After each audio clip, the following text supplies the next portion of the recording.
Ituturo ko sa inyo yung daily routine ko para sa pag-grind ng mineral fluid para mabilis yung mapaangat yung toad stance nyo.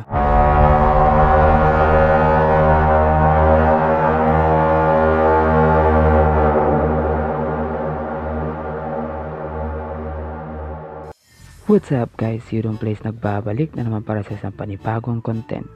Sa video na to guys is pag-uusapan natin kung saan ako madalas nag-grind ng mineral fluid. Kaya sa ngayon is Toad 6 na tayo as F2P. Kaya bago tayo mag-start, kung di ka pa nakasubscribe, click mo na yung subscribe at like button. Turn mo din yung notification bell para lagi kang updated sa susunod nating content. Kaya tara, simulan na natin. Okay, quick tip lang to guys. Alam ko madami sa atin is yung madalas dinetaili natin is yung mga materials like steel and platinum, which is okay din naman yun, especially kapag crafting ka. Pero kapag hindi ka crafting, mas maganda kapag dinetaili mo yung mineral fluid. And saan ba pwedeng makakuha ng mineral fluid? Like 300 pieces rare mineral fluid a day. Okay, unang-una guys to, nag-AFK ako or nagpapa-level dito ako sa Pantasya Valley 1, 2, 3. Ayan.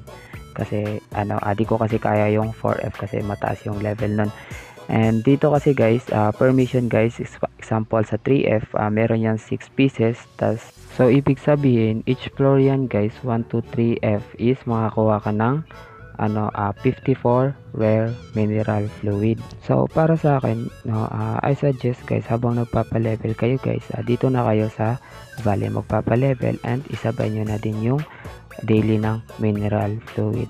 And kung masipag naman kayo dito sa domination, ayan 1, 2, 3 or 3F or 4F kung kaya nyo, habang nag-weekly kayo dyan sa sa Dragon Steel, which is 50 Dragon Steel yan per weekly, isabay nyo na din yung mineral fluid para mas madami kayong mag-grind and mas mabilis kayong mag-upgrade sa mga training nyo, especially yung toad stance. And yung nabanggit ko kanina, yung 300 mineral fluid rare per day, ma-achieve nyo yun guys kapag nagfa-farm kayo sa mas mataas na na floor like Mirage Ship and Sagittarian Valley, yan kung kaya nyo. Pero pag dito lang sa sa low map lang, siguro yung mag-grind natin na sa lang less than 200 pieces na din a day, which is hindi na din masama yun kung makakuha ka ng 1k plus per week. And isa din yun sa guys, isa sa mga i-share ko sa inyo guys, kapag nagka-crafting kayo like ng Azurium, I suggest na by 3 lang yung pag-craft nyo para mas madami or wag nyong isagad-agad. Yun lamang guys, maraming salamat sa panonood. Kung nakatulong sa iyo yung ganitong content, huwag kalimutan mo like and subscribe. See you sa next content. Maraming salamat sa panonood and bye bye.